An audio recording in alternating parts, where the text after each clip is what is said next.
Shalom teman-teman, kembali dengan saya Marvin Nasyolan Lumentobing, dan hari ini saya ingin memberikan refleksi saya setelah saya mengikuti ibadah Kristen Protestan di PMK Telkom University. Sebelum saya lanjut ke dalam refleksi saya cuma mau bilang terima kasih kepada PMK, karena di dalam PMK itu saya merasa disayang, saya merasa diterima, ya. Apalagi kemarin saya sempat menjadi melayan sebagai logistik 2 kali di PMK. Itu saya belajar sangat banyak hal, dan saya merasa pelayan-pelayan dan cutting-cutting dari PMK itu sangat-sangat merangkul kepada sesama, pada maba, pada jemaat maupun pelayan sesama, ya. Saya cuma mau bilang saya bahagia telah menjadi bagian dari PMK. Yes. Ibadah pertama di minggu pertama, itu tanggal 21 September 2025, itu adalah Oikumene, One Body in Christ, satu tubuh dalam Kristus. Pembicaranya adalah Pendeta Marieta, Bunda Marieta, dan ayatnya adalah Efesus 4 ayat 1-6. Ya. One Body in Christ, Oikumene. Artinya apa sih Oikumene? Secara umum Oikumene itu artinya tuh seluruh dunia yang dihuni manusia, gitu. Kalau menurut Google, ya. Tapi kalau dalam konteks kekristenan, istilah ini tuh merujuk pada gerakan kesatuan antara gereja-gereja nih Kristen yang bertujuan untuk menyatukan denominasi yang terpecah, gitu. Misalnya ada HKBP, ada GPDI, atau apa sih, banyak deh pokoknya terpecah, dan kita membangun lagi persekutuan itu, menyatukan lagi. Itulah Oikumene, gitu. Keren banget deh. Ayatnya adalah Efesus 4 ayat 1-6. Mari kita baca Efesus 4 ayat 1-6. Kesatuan jemaat dan karunia yang berbeda-beda. Sebab itu aku menasihati kamu, aku orang yang dipenjarakan karena Tuhan, supaya hidupmu sebagai orang-orang yang telah dipanggil berpadanan dengan panggilan itu. Hendaklah kamu selalu rendah hati, lemah lembut, dan sabar. Tunjukkanlah kasihmu dalam hal saling membantu. Dan perbedaan kita itu hendaklah saling membantu, tetaplah lemah lembut, tetap rendah hati kepada sesama, terlepas perbedaan kita, background kita dari denominasi gereja manapun, tetap kita harus rendah hati, lembah lembut. Tunjukkanlah kita itu kasih. Tunjukkanlah kasih kita dan saling membantu, gitu. Lanjut ayat ketiga. Dan berusahalah memelihara kesatuan roh oleh ikatan damai sejahtera. Dan berusahalah memelihara kesatuan roh. Berusahalah kita untuk memelihara kesatuan roh, denominasi apapun kita, dari HKBP, GPDI, atau banyak deh, gitu. Banyak loh, aku sampai lupa ada denominasi gereja-gereja kita. Banyak, saking banyak ya, tapi kita tuh tetap satu. Kita percaya kepada Tuhan Yesus Kristus. Kita berpedoman ke dalam Alkitab, gitu. Tetaplah kita menjaga satu tubuh, one body in Christ. Satu tubuh kita dalam Kristus, dan satu tubuh kita adalah kepada Roh Kudus, gitu. Berbeda pun kita, satu iman kita, gitu ya kan. Satu Tuhan, satu iman. Ayat kelima, satu Tuhan, satu iman, satu baptisan. Berbeda kita, tapi kita satu tubuh, satu iman, gitu. Satu Tuhan kita, Allah Bapa yang Maha Kuasa, Tuhan Yesus Kristus, gitu.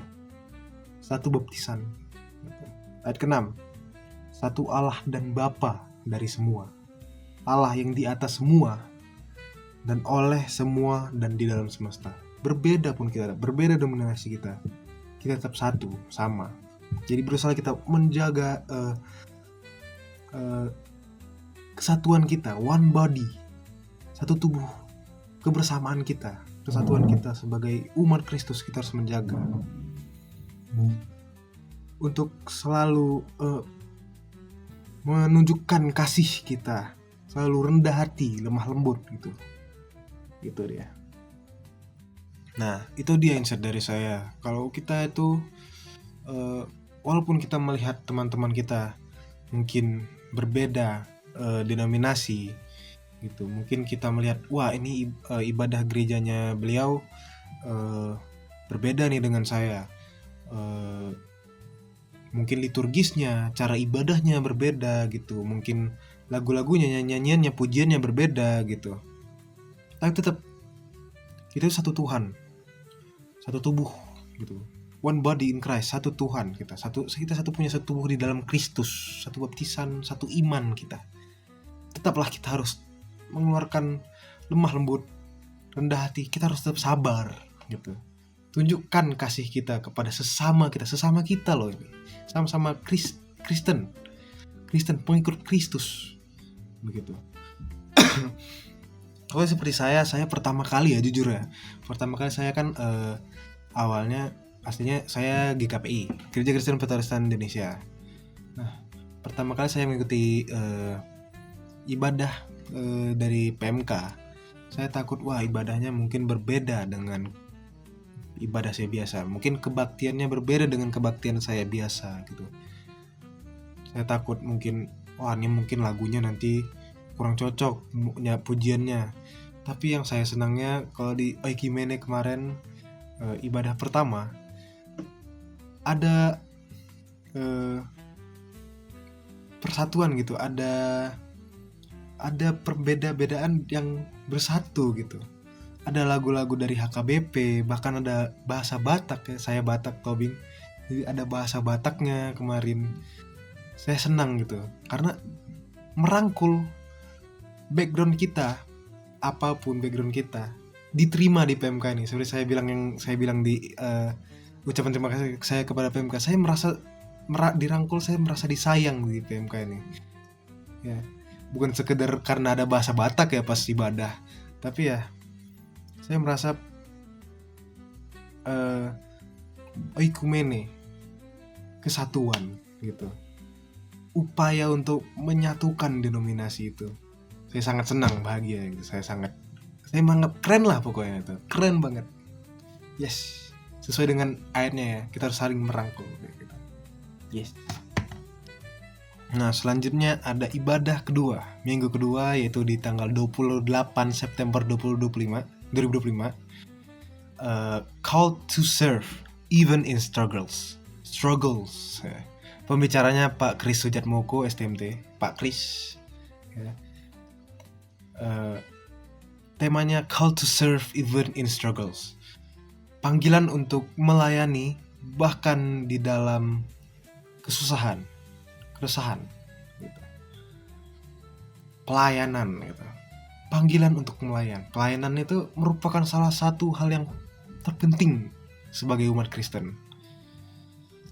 Bapak Kris Sujatmoko ya, dalam ibadah kemarin itu bersaksi tentang kehidupan beliau.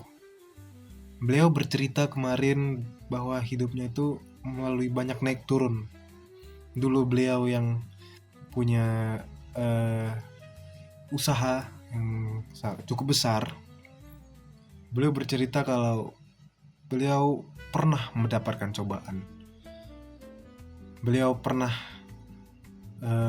mendapatkan kerugian, dan di situ beliau diberikan pilihan untuk tetap melayan di PMK atau untuk tetap memiliki hartanya gitu, usahanya gitu.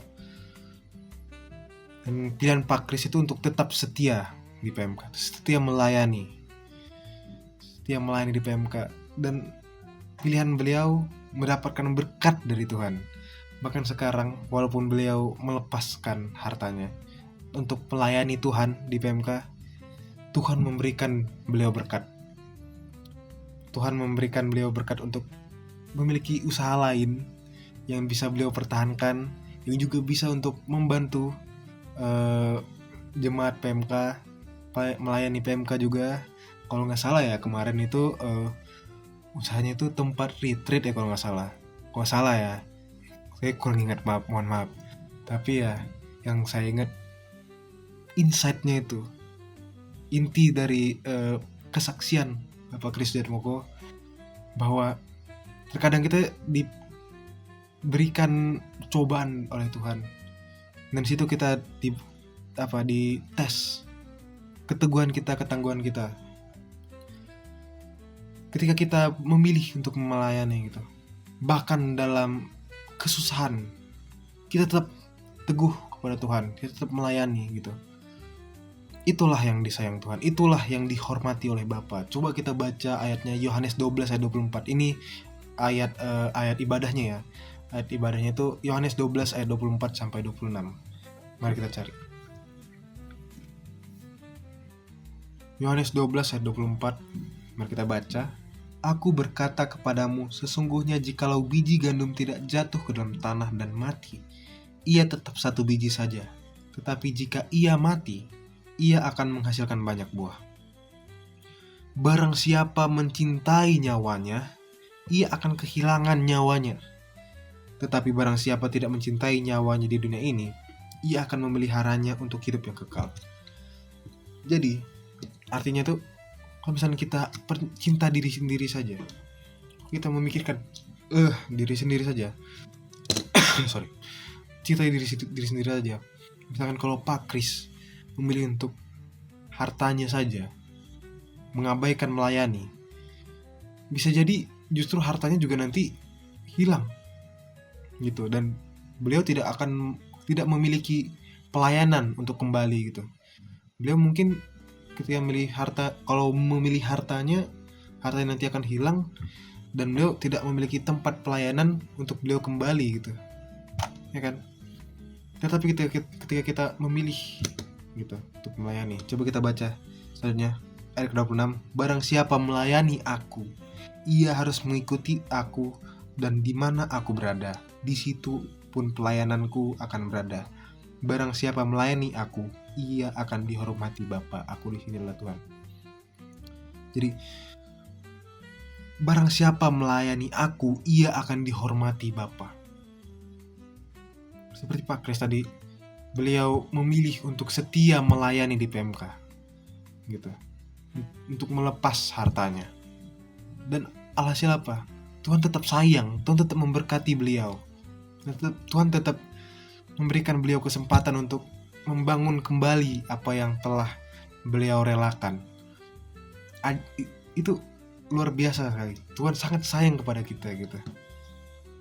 Tuhan memanggil kita, Tuhan memanggil kita untuk melayan. Karena apa? Karena dengan kita melayan, kita memiliki tempat untuk kita kembali pulang ke dalam Tuhan. Dan disitulah Tuhan itu akan mengasihi kita, terus mengasihi kita di awal sampai akhir, mengasihi kita dan akan memberikan kita apa yang telah kita relakan, bahkan seringkali berkali-kali lipat gitu. Selanjutnya ada ibadah ketiga di minggu ketiga, yaitu tanggal 5 Oktober 2025.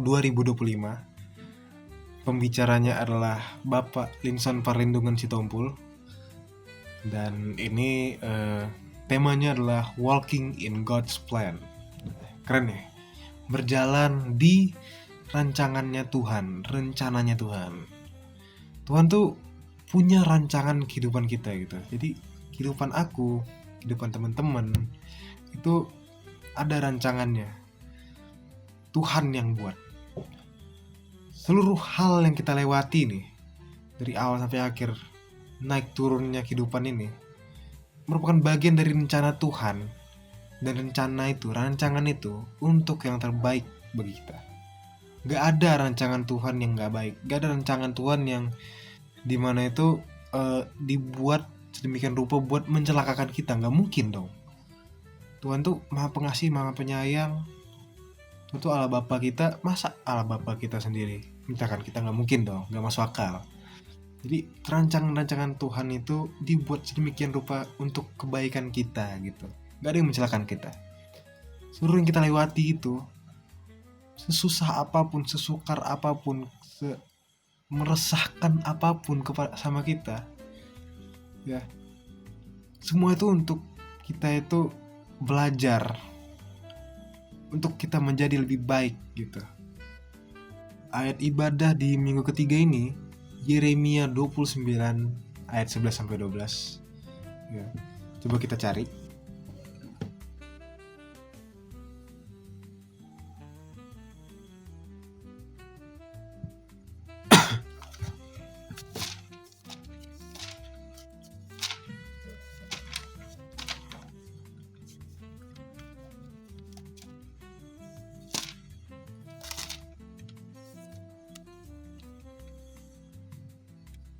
Yeremia 29 ayat 11 sampai 12. Sebab aku ini mengetahui rancangan-rancangan apa yang ada padaku mengenai kamu. Demikianlah firman Tuhan. Itu rancangan damai sejahtera dan bukan rancangan kecelakaan, untuk memberikan kepadamu hari depan yang penuh harapan. Jadi rancangan kita itu dibuat untuk masa depan kita. Susahnya kita sekarang itu untuk masa depan kita. Dan ini ayat ke-12, dan apabila kamu berseru dan datang untuk berdoa kepadaku, maka aku akan mendengarkan kamu. Ketika kita berdoa, kita melewati kesusahan ini, kita berdoa kepada Tuhan, pasti Tuhan akan mendengar, dan pasti Tuhan akan memberikan sesuai dengan apa yang kita perlukan saat itu. Jadi rancangan-rancangan kita, kehidupan kita ya, itu dirancang oleh Tuhan supaya kita belajar, dan untuk di masa depan kita akan hidup dengan penuh harapan gitu. Kalau menurut Bapak, kalau kata Bapak Linson ya, Bapak Linson Perlindungan Sitompul, beliau menjelaskan rancangan kehidupan kita itu kayak gini. Kayak dari pertama itu latar belakang kita, bagaimanapun kita, pasti tengah-tengahnya kita akan melalui gangguan internal ataupun eksternal. Kita akan melalui kesusahan, kesukaran, cobaan dalam hidup. Itu karena apa? Itu untuk menjadi feedback, untuk menjadi kita pembelajaran, untuk menjadi kita lebih teguh, tumbuh lebih baik gitu. Dan dari kita tumbuh lebih baik, kita itu masa depan kita cerah secara natural gitu. Bukan karena Tuhan, kalau misalkan Tuhan memberikan kita secara logika nih ya, secara logika, kalau Tuhan memberikan kita keindahan segitu aja, begitu aja gitu, keindahan itu bukan natural gitu. Keindahan itu dan ujung-ujungnya pasti apa? Pasti akan hilang segitu aja gitu, karena kita mendapatkannya begitu gampang, dan keindahan itu akan hilang begitu gampang. Tetapi dengan kita belajar dari kesalahan kita, cobaan, dari kesusahan kita belajar, kita berusaha untuk menjadi lebih kuat, menjadi lebih tangguh, pasti kita akan lebih kuat untuk mempertahankan keindahan itu nanti di masa depan yang cerah itu. Nanti kita akan merasakan lebih senang, dan kita akan lebih kuat untuk mempertahankan itu. Begitu. Nah, selanjutnya ada ibadah keempat, minggu keempat, yaitu tanggal 12 Oktober 2025. Pembicaranya adalah Bunda Marieta, dan ayatnya adalah Ibrani 10:19-25. Temanya adalah Christian Friendship on Campus, pertemanan yang Kristus dalam kampus. Pertemanan yang Kristus, lingkungan kita yang Kristus dalam kampus. Itu salah satu hal yang penting tuh, pertemanan yang Kristus dalam kampus itu penting banget bagi mahasiswa. Kenapa? Sehari-hari kita itu dipenuhi dengan tanggung jawab sebagai mahasiswa. Banyak tugas, banyak PR, ada lagi yang ikut UKM, acara-acara ini itu. Rasanya kayak, wah, pribadi nih ya, wah capek. Kayak, kapan nih liburnya? Tugas, bahkan Sabtu Minggu itu libur, apalagi kami yang teknik nih, ada aja tugas minggunya, ada TP, tugas pendahuluan sebelum praktikum ya. Laprak, wah capek. Nah, sering kita merasa cemas, stres gitu. Masa depan takut gini, wah masa depan aku kayak mana ya? Wah nanti kayak gini aja semester pertama udah sesusah ini, gimana lagi semester ke depan gitu. Makin parah itu semua kalau kita diikuti dengan pertemanan yang buruk gitu. Kalau lingkungan kita buruk juga, itu minus ditambah minus tuh. Bukan minus kali minus, kalau minus kali minus kan plus ya kan. Tapi ini minus ditambah minus, makin minus gitu. Tapi kalau kita dan orang-orang itu di sekitar nggak support kita gitu. Jadi kalau misalkan kita udah stres nih, dan orang-orang di sekitar kita juga, wah nggak usah itu kerjain tuh, atau bahkan nggak support gitu, kayak wah itu ngapain kok kerjain kayak gitu, nggak usah nih, nongkrong aja.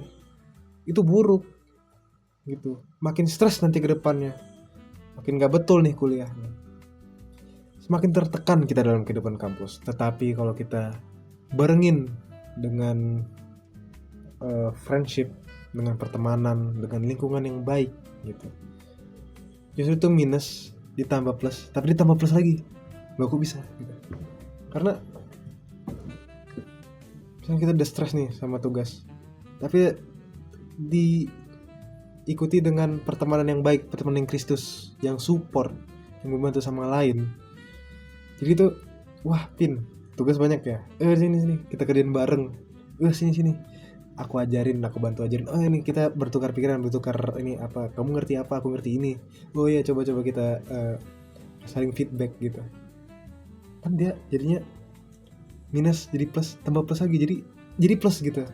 Jadi minus 1 ditambah 1 tambah 1 lagi jadi plus 1 gitu, positif 1 gitu. Jadi itu luar biasa tuh, pertemanan yang Kristus itu penting gitu untuk membuat kita itu tidak stres. Tuh kita itu pertemanan yang sehat itu penting supaya kita itu bisa mengikuti kehidupan kampus dengan baik gitu. Coba kita baca ayat ibadah ini, Ibrani 10 ayat 19 sampai 25. Nah, coba kita cari.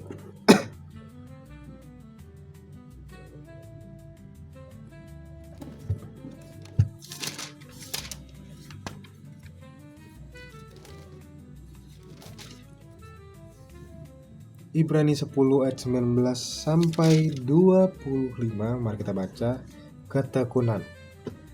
Jadi saudara-saudara, oleh darah Yesus kita sekarang penuh keberanian dapat masuk ke dalam tempat kudus, karena ia telah membuka jalan yang baru dan yang hidup bagi kita melalui tabir, yaitu diri sendiri. Dan kita mempunyai seorang imam besar sebagai kepala rumah Allah. Karena itu marilah kita menghadap Allah dengan hati yang tulus, ikhlas, dan keyakinan iman yang teguh. Oleh karena hati kita telah dibersihkan dari hati nurani yang jahat, dan tubuh kita telah dibasuh dengan air murni. Marilah kita teguh berpegang pada pengakuan tentang pengharapan kita, sebab Ia menjanjikannya setia. Dan marilah kita saling memperhatikan supaya kita saling mendorong dalam kasih dan dalam pekerjaan yang baik. Itu dia kuncinya. Saling kita mendorong gitu, saling kita mendorong dalam kasih dan dalam pekerjaan yang baik gitu. Kayak yang tadi saya bilang gitu, insight-nya saling membantu gitu.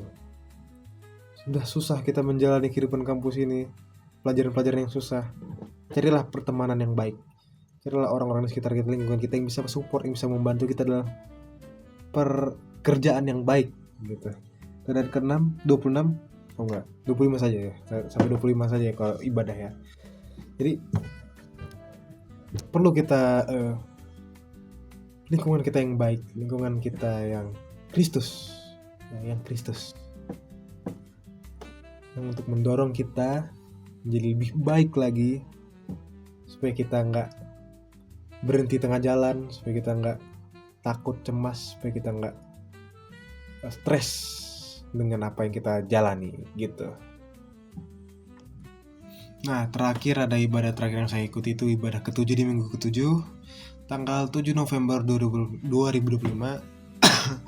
Pembicaranya adalah Kak Ben, dan ayat ibadahnya ada Roma 12 ayat 10, Amsal 27:17, dan 1 Korintus 15 ayat 33. Temanya adalah Come as guest, live as family. Datang sebagai tamu dan pergi sebagai keluarga. Ini saya senang banget sama temanya. Jadi kalau kata Kak Ben kemarin, setiap pertemuan kita itu sebenarnya bukan kebetulan doang gitu. Kayak kadang kita ketemu orang tuh awalnya jadi temen, terus lama-lama kok klop gitu, kok klop banget nih gitu, kok cocok banget nih, aku support dia, dia support aku gitu. Itu karena rancangan Tuhan, God's plan. Tuhan mempertemukan kita sesuai dengan rancangannya.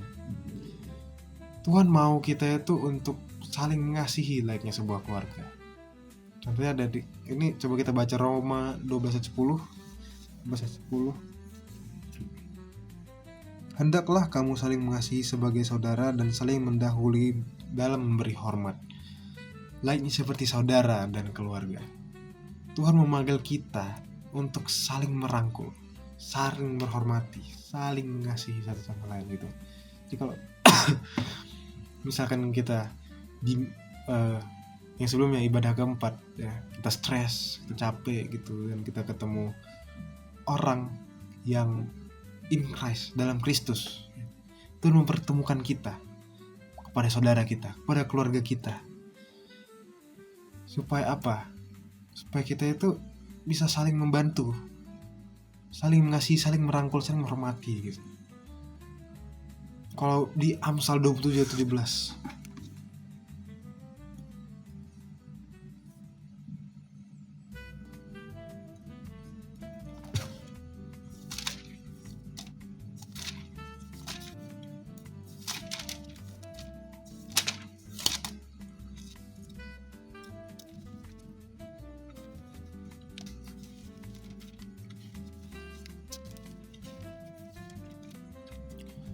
Amsal 27 ayat 17.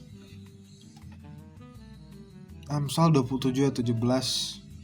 Besi menajamkan besi, orang menajamkan sesamanya. Artinya apa?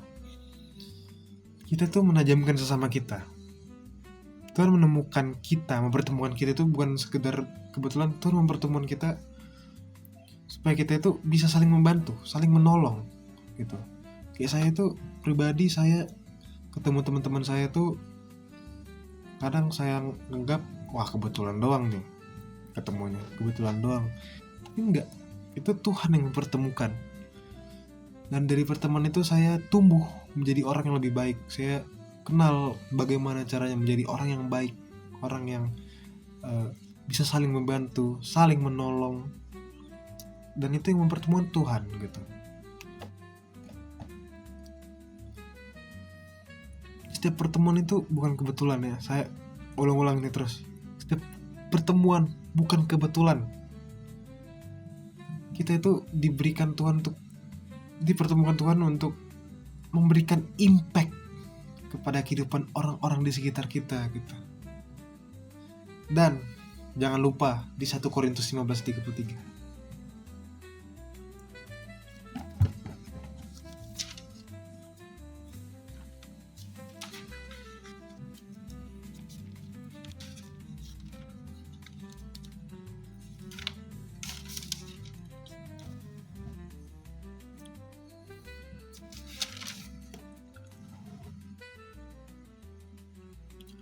1 Korintus 15 ayat 33. Janganlah kamu sesat, pergaulan yang buruk merusakkan kebiasaan yang baik. Nah tuh, sama seperti di minggu keempat. Kalau pergaulan kita yang buruk gitu, pasti kita jadi makin stres. Tapi kalau pergaulan kita yang baik, friendship in Christ, Christian friendship, pasti kita akan menjadi lebih baik lagi gitu. Marilah kita membentuk keluarga yang harmonis gitu. Sama seperti kayak di PMK ya, keluarga yang harmonis. Janganlah kita menjerumuskan orang-orang di sekitar kita gitu. Insight saya jadi kita membantu dan menciptakan lingkungan yang saling merangkul gitu. Lagi muter lagi ke ibadah yang pertama, ekumene, saling merangkul perbedaan gitu, saling merangkul, saling mengasihi, saling menghormati gitu. Yaitu insight saya setelah saya mengikuti ibadah PMK ya. Sekian dari saya. Shalom, terima kasih telah menonton.